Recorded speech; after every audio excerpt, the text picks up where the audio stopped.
Welcome back.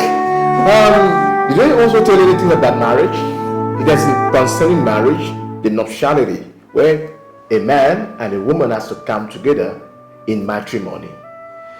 Did they also teach you that in the monastery? Yeah, they taught us about marriage when it comes to, because I was asking a question that Jesus Christ did miracle in a marriage ceremony. So that is where they taught us about marriage, that marriage is not compulsory, it's not by force for a man to get married. What I see here is that people carry marriage as a contract, people see marriage as a business. But what I was told was that marriage is a union, is also a relationship, which means that if you have a relationship with God, or you believe in God, or you have union with God, that is the same way they need to respect your marriage. So what is the underlying point that they are saying about marriage?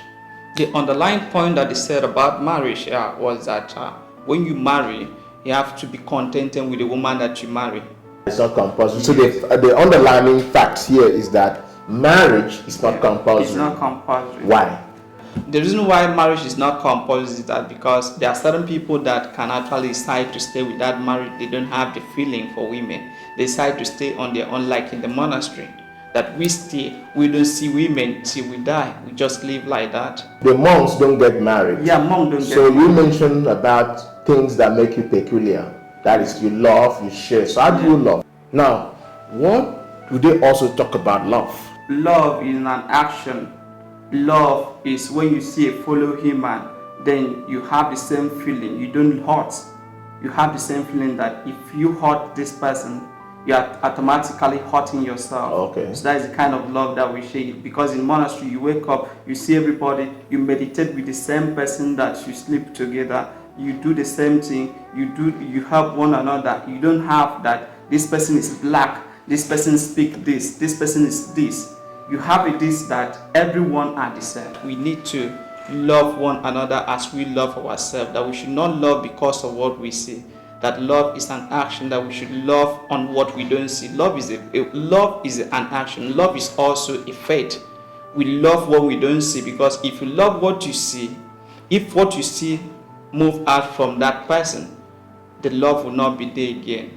So you can only love what you don't see. You love someone unconditionally. So now that you are a former monk, you picked up all those things that you were asked not to, right? Yeah. You are doing them now. Yeah, I'm doing them now. You will get married. But don't you think that you can abuse someone? Yeah, no. Don't you think that you can interact freely? No, don't you think that I cannot do, or don't you think as a former monk? Don't you think that I would do is that I will marry, which is in monastery you don't marry. That is the only thing I will do. But the love that I carry out there, I still show the love over here.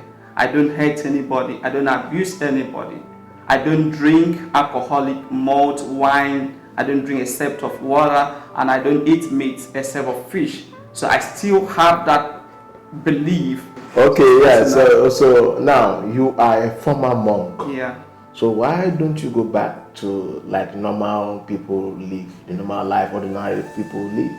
Actually, I can't do that, because why I say I can't do that is that it will affect my spirituality when it comes to meditation. That means you are still a monk. Yeah. When you talk about meditation, spirituality, you are still a monk. Yes, I'm still, part of me is a monk and part of me is not a monk, because if I say I want to be like so until you are in the monastery, you cannot be a full monk. Yeah, so once you leave monastery, you are a former monk. When you move the monastery, you are a former monk. But some people say that they are priests, because automatically when you are a monk or you are moved from the monastery, you are a priest automatically.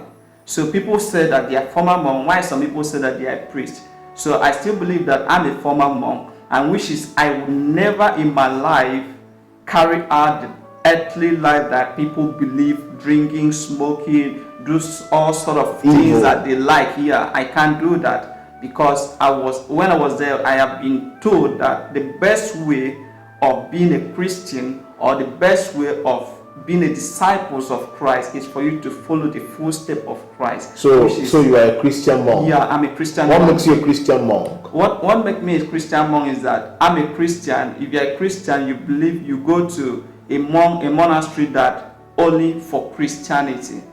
Okay, so you believe in Jesus Christ? Yeah, I believe in Jesus. That Jesus Christ came and died for the world. Yeah. And saved the world. Yeah. So have you been baptized into Christ? Yeah, I have been baptized into Christ. Okay, because if you're not baptized, you are not in Christ. Because for you to be in Christ, you must be baptized. Now, some months ago, we had a pandemic, COVID-19, in the world, and that has affected almost all the continents in the world, including Africa. And how were the Africans affected?